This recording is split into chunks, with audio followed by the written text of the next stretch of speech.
یہ وہ وقت ہے جس کا ہم فائدہ اٹھا سکتے ہیں اور ہم اپنے آپ کو ری الائن کر سکتے ہیں یا ایک انڈیپینڈنٹ پالیسی بنا سکتے ہیں. اگر ہمارے تعلقات ان کے ساتھ بہتر ہوں تو اس سے بہت کچھ ہم حاصل کر سکتے ہیں. جن بنیادوں پر پاکستان بنایا گیا تھا یا ہمیں وہ مفروضے پیش کیے گئے تھے کہ ان بنیادوں پر بنایا ہے، اب ان کا انت آ چکا ہے. ایک نئی سوچ دیے بغیر اس کو 2-4 سال اور تک قائم رکھا جا سکتا ہے. بم ہو یا نہ ہو اس سے کوئی فرق نہیں پڑے گا. یہ لڑائی جو انٹرنیشنل لیول پر جاری ہے، اس کے فاتح جو ہے وہ امریکہ نہیں ہونے لگا. اس کا فاتح جو ہے یہ نئی قوتیں ہوں گی.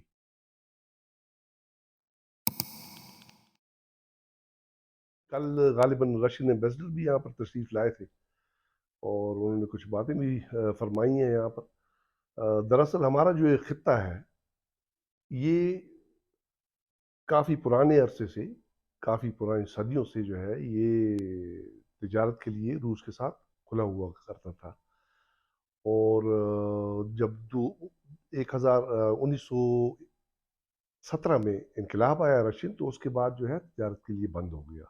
اس سے پہلے بھی جب انگریز یہاں پر موجود تھے تو وہ ہر قسم کی جو ہے وہ کوشش کرتے تھے کہ ان ہمارے علاقے کے لوگوں کی روسیوں کے ساتھ کوئی خاص تعلقات نہ ہو، کیونکہ آپ کو پتہ ہے جو گریٹ گیم یہاں پر ہو رہی تھی.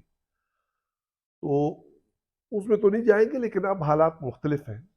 اب جو ہے روس میں کمیونزم نہیں ہے تو اس طریقے سے تو اس کی مخالفت نہیں کی جا سکتی ویسٹ کی طرف سے. اب کچھ اور مسائل انہوں نے کھڑے کیے ہوئے ہیں کیونکہ روس ایک ابھرتی ہوئی طاقت ہے. اس کا پوٹینشیل بھی زیادہ ہے، ریسورس بیس بھی بہت بڑا ہے.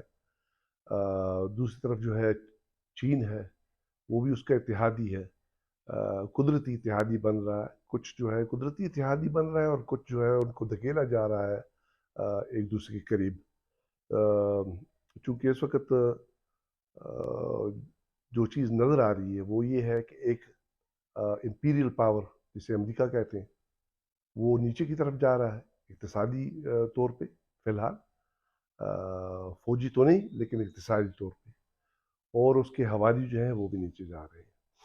تو یہ جو ہے جو اس خطے میں چل رہا ہے پاکستان کے اندر، جو ہم دیکھ رہے ہیں سیاسی جو سچویشن ہے یہاں پر، یہ اسی کی عکاسی کرتی ہے اس جنگ کی جو کہ ایک طرف پہ روس اور چین ہے اور دوسری طرف پہ امریکہ اور اس کے ویسٹرن جو حمایتی ہیں ان کے درمیان اقتصادی اور اب جو ہے باقاعدہ گرم جنگ بھی ہو رہی ہے. ہمارا مفاد کس میں، ہم اس چیز کو دیکھیں گے تجارت کے لحاظ سے. تو ہمارا یہ خطے میں پاکستان کی عموماً اور ہمارے پختونخوا کی پشاور شہر کی خصوصاً سٹنٹڈ گروتھ ہوئی ہے 1917 کے بعد، کیونکہ یہ تجارتی راہیں تھیں جو کہ قدرتی بنی ہوئی تھی اور ان کو بند کر دیا گیا. کسی قسم کی تجارت نہیں ہو رہی تھی. اب چونکہ وہاں پر کمیونزم نہیں ہے، کچھ اور بکھیڑا کھڑا کرنا ہے، تو چونکہ کمیونزم نہیں ہے تو چاہیے تھا کہ تجارت کھلی ہو جاتی ہے. ہمارا تو ان کے ساتھ پرابلم بھی کمیونزم کا تھا، لیکن اس کو جو ہے بڑھنے نہیں دیا جا رہا. جیسے کہ آپ نے دیکھا سی پیک جو پروجیکٹ شروع ہوا ہے چائنا کی طرف سے یہاں پر روٹس بنانے کی بحیرہ عرب کی طرف کو، اس میں چین اور روس دونوں شامل تھے، یا انہوں نے لیٹر آن رشینز نے بھی شامل ہونا تھا چین کے ذریعے سے. تو اس کو جو ہے بریکس لگوائے گئے. یہاں پر ایک مکمل کو ٹائپ کی جو ہے وہ کی گئی، جو گورنمنٹ چل رہی تھی اور چائنا کے بڑے قریب تھی، اس کو ہٹانے کے لیے. اور اس کا جو ہے دو اس کی وجوہات تھیں جو یہاں پر پاورز ہیں.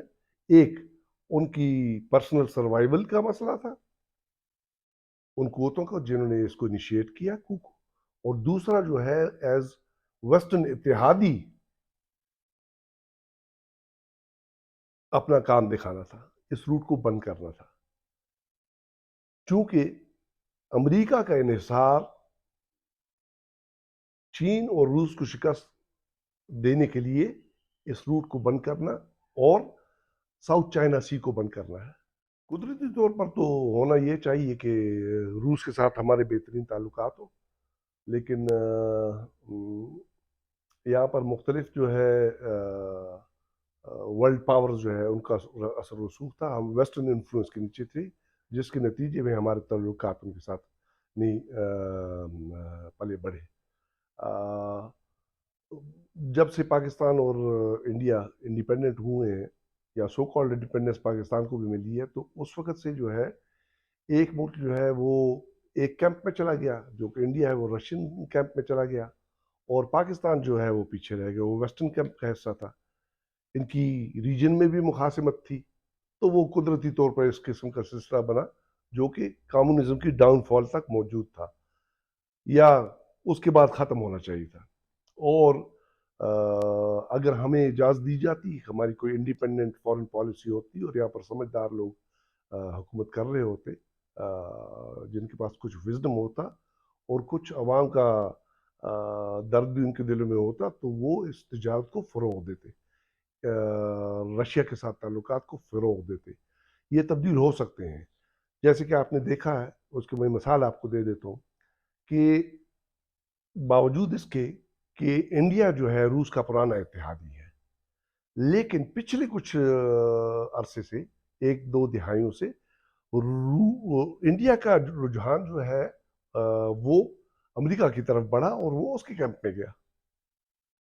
لیکن وقت آنے پر چونکہ انڈیا کی پالیسی جو ہے، خارجہ پالیسی انڈیپینڈنٹ ہے اور وہ اپنے ملک کا سوچتے ہیں، تو انہوں نے دوبارہ پینترا بدل کے روس کے ساتھ مدد کی. جہاں تک پاکستان کا تعلق ہے، تو یہ اس قسم کی لیوے، اس قسم کی لچک ان کے پاس موجود نہیں ہے، کیونکہ یہ ایک ڈیپینڈنٹ ملک ہے. ان کی فارن پالیسی انڈیپینڈنٹ نہیں ہے. پچھلی جو گورنمنٹ ہے وہ کوشش کر رہی تھی کہ ایک انڈیپینڈنٹ فارن پالیسی فارمولیٹ کی جائے، اور اسی لیے بھی اس کو ہٹانا لازمی تھا. یہ ہو سکتا ہے، لیکن اس کے لیے ایک شرط ہے. وہ شرط یہ ہے کہ یہاں پر پاکستانی عوامی نمائندوں کا راج ہو، کسی ایلیٹسٹ گروپ کا راج نہ ہو. ایک ڈیموکریٹک سسٹم موجود ہو جس کے ذریعے عوامی نمائندے حقیقی معنوں میں الیکٹ ہو کر آئیں، کوئی مینیپولیٹڈ نمائندے نہ ہوں. آپ نے دیکھا ہے مختلف قسم کے جو ہے الیکٹیبلز وغیرہ اور اس کی چیزیں ہوتی ہیں پاکستان میں، یہ نہ ہو.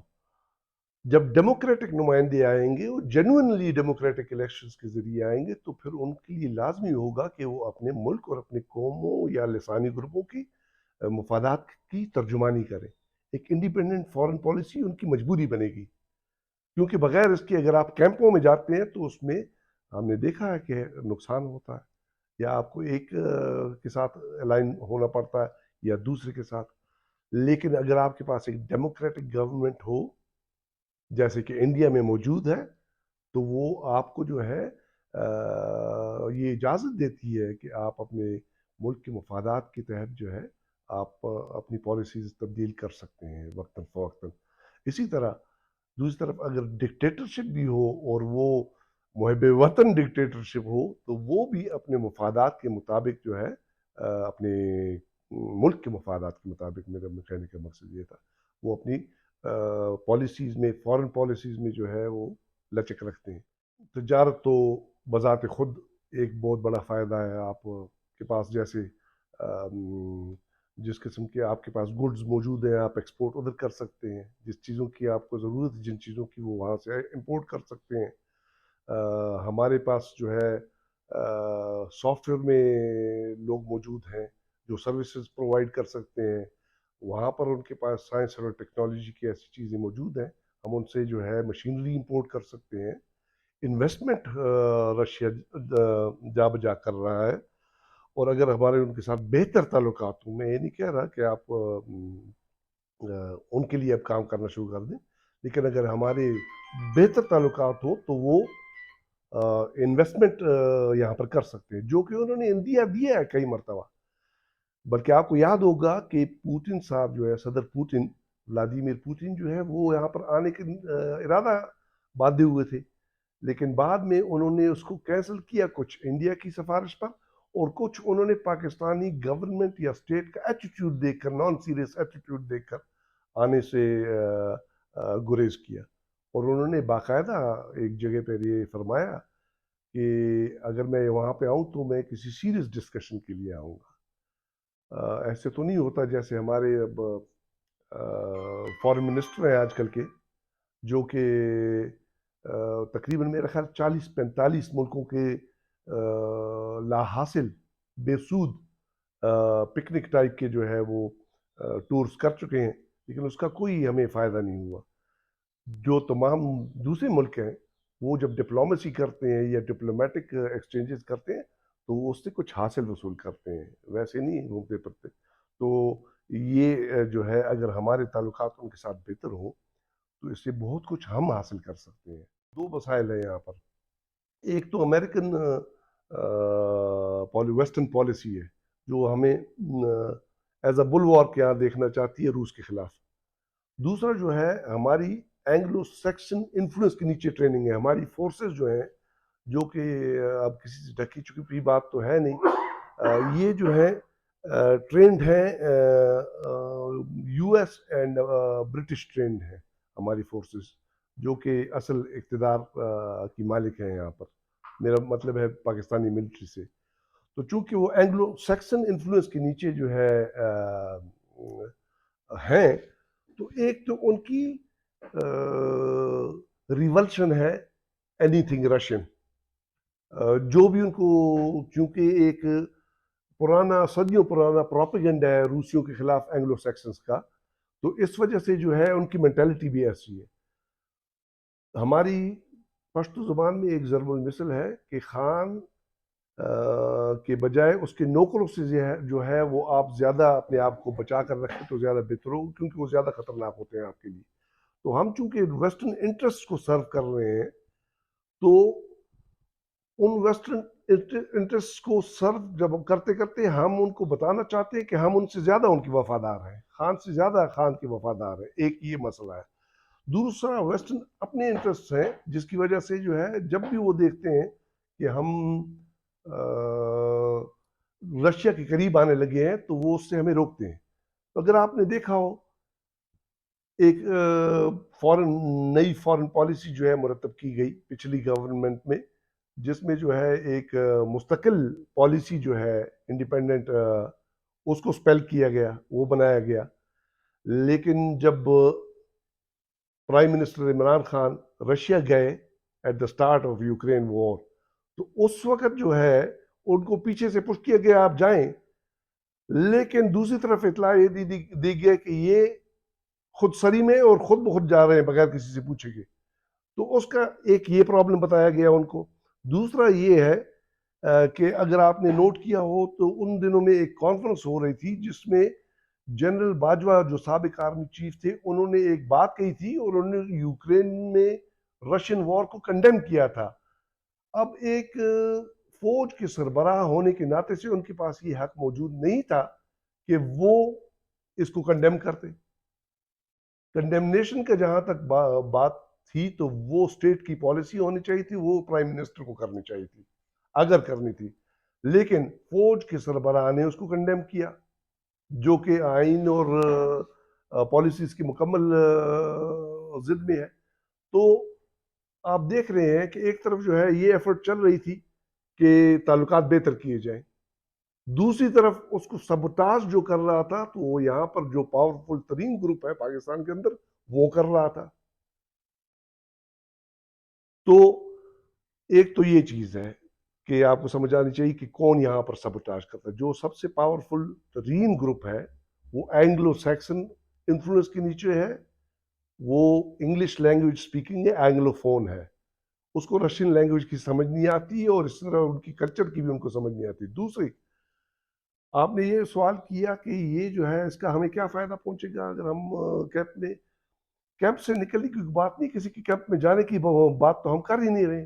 ہمیں نہیں چاہیے کہ کسی کے کیمپ میں جا کر بیٹھ جائیں، یا رشینز کے یا چائنیز کے یا امریکنز کے. ہماری پالیسی انڈیپینڈنٹ ہونی چاہیے، سب کو معلوم ہونا چاہیے کہ ہم اپنے مفادات کے تحت جو ہے اپنی فارن پالیسی اور ٹریڈ وہ کرتے ہیں.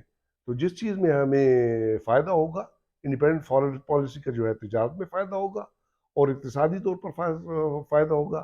ہمیں کئی جو ہے بار آفر کی گئی ہیں چائنا کی طرف سے،